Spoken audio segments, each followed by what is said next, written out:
Filsafat bukan dari Islam, tapi orang masukkan ke dalam Islam. Filsafat berasal dari Yunani. Yunani adalah kaum musyrikin, penyembah berhala, penyembah bintang-bintang.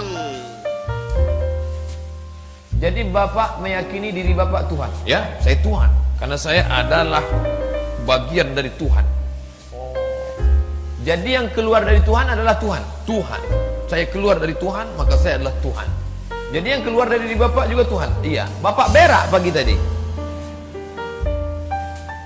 Dia mulai bingung, karena kalau dia jawab iya, berarti berak dia tuh Tuhan. Belajar filsafat, belajar tasawuf, dosen liberal, semuanya ini tentu menyelisihi akidah para sahabat, iya. Dan pelajaran-pelajaran yang tersebut adalah tidak bermanfaat sama sekali. Filsafat bukan dari Islam, tapi orang masukkan ke dalam Islam. Filsafat berasal dari Yunani.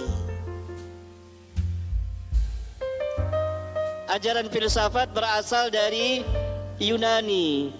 Yunani adalah kaum musyrikin, penyembah berhala, penyembah bintang-bintang. Sebagian khalifah yang terpengaruh dengan ajaran sesat telah memerintahkan sebagian ahli untuk menerjemahkan kitab-kitab Yunani ke dalam bahasa Arab, yang kemudian dibaca oleh sebagian kaum muslimin, khususnya mereka yang manhajnya bengkok, manhajnya manhaj yang sesat, bukan manhaj para sahabat ridwanullah alaihim jami'an.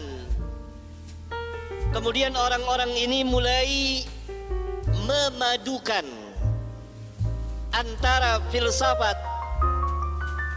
Yunani dengan ajaran Islam, maka mulailah masuk ke dalam Islam ajaran filsafat itu, yang telah membuat kerusakan yang tidak kecil pada kaum muslimin, pada hidup dan kehidupan keagamaan mereka saat itu dan sampai hari ini.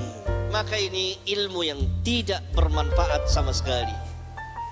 Jadi sebut ilmu kalam karena ulama setiap membahas itu selalu diawali dengan al-kalamu fi kada, al-kalamu fi kada, al-kalamu fi kada, al-kalamu fi kada. Maka disebut orang ilmu apa tuh? Ilmu kalam.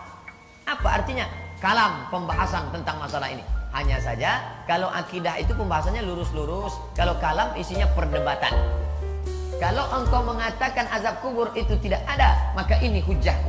Makanya lebih baik baca dulu akidah, setelah itu untuk pematangan, untuk ilmu debatnya baru dalami ilmu kalam. Ilmu kalam bisa haram bagi orang yang tak punya basic, karena di dalamnya perdebatan. Ahli filsafat mau menolong agama Allah dengan logika akal, jangan pakai filsafat, cukup dengan Quran dan Sunnah. Quran dan Sunnah cukup. Tapi ketika kita ketemu dengan orang yang tak mau pakai Quran, tak mau pakai Sunnah, gimana? Dia tak mau pakai Quran, dia tak mau pakai Sunnah, gimana kita mendebatnya? Maka pakai akal. Tapi akal yang diikat dengan Quran dan Sunnah. Ada filsafat, nama filsafatnya serba Tuhan. Semua ini Tuhan. Dia pun kata dia Tuhan. Aku adalah titisan Tuhan. I am a God. Aku adalah Tuhan. Ditulisnya sebuah syair. Aku sedih melihat Tuhan jatuh ke lantai. Dia menulis itu ketika dia sedang pangkas, rambutnya jatuh ke lantai. Aku sedih melihat Tuhan jatuh ke lantai. Tapi kemudian aku tersenyum karena ternyata yang menyambutku di bawah pun juga Tuhan. Karena tanah itu juga Tuhan. Karena dia menganggap semua ini Tuhan.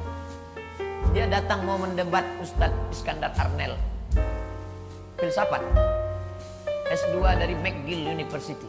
Orang begini tak bisa pakai ayat. Kalau dia datang ke saya, aku adalah Tuhan, neraka jahanam tempat ente. Dia mungkin diam, tapi hati dia tak tenang, karena saya mendebat dia pakai hadis. Ini orang mesti pakai akal. Diminta sama Ustadz Iskandar Arnel satu ruangan. Jadi Bapak meyakini diri Bapak Tuhan? Ya, saya Tuhan. Karena saya adalah bagian dari Tuhan. Jadi yang keluar dari Tuhan adalah Tuhan? Tuhan. Saya keluar dari Tuhan, maka saya adalah Tuhan. Jadi yang keluar dari diri Bapak juga Tuhan? Iya. Bapak berak pagi tadi? Dia mulai bingung. Karena kalau dia jawab iya, berarti berak dia tuh Tuhan. Satu pukul dia tuh tumbang. Tak perlu banyak-banyak. Itu pakai akal. Nah, itulah ilmu kalam itu. Orang ahli akidah mendebat orang yang lain tapi pakai akal, karena mereka berhadapan dengan orang Persia. Orang Persia itu cerdas-cerdas, orang Yunani berdebat. Kalau tidak pakai akal gimana? Imam Hanafi sedang duduk di bawah, datang si pendebat dari atas. Saya tak percaya Tuhan, kata dia. Hanafi, kalau memang ente mengatakan ada Tuhan, mana Tuhan itu? Kalau ente mengatakan Tuhan itu ada, mana arahnya? Saya mengarah ke sana. Arah Tuhan kemana? Dan kalau memang ente mengatakan Tuhan itu ada, apa kerja Tuhan sekarang? Itu jawabnya mesti pakai akal. Imam Hanafi kuat logika akalnya. Kata Hanafi, dalam susu itu ada tak keju? Ada. Tunjukkan saya mana keju. Tak bisa dia tunjukkan. Api itu mana arahnya? Kata ente semua yang ada pasti ada arahnya. Iya, api. Kemana arah api? Tak bisa dia jawab. Dibalikkannya, ente mengatakan semua yang ada itu ada perbuatannya. Iya. Ente nanya apa perbuatan Tuhan sekarang? Iya, coba ente turun. Turun, dia naik Hanafi ke atas. Inilah perbuatan Tuhan. Orang baik naik ke atas, orang jahat turun ke bawah. Itu pakai akal. Tapi akal bukan yang macam liberal sekarang. Banyak di grup-grup WhatsApp itu akal hantu itu. Bukan akal untuk menolong agama Allah, tapi akal untuk menjatuh-jatuhkan politik Islam. Itu akal yang ditolong oleh setan. Wa inna syayatin la yu'una ila awliyaihim. Setan-setan itu membisikkan ide-ide cemerlang ke otak-otak para wali-wali setan.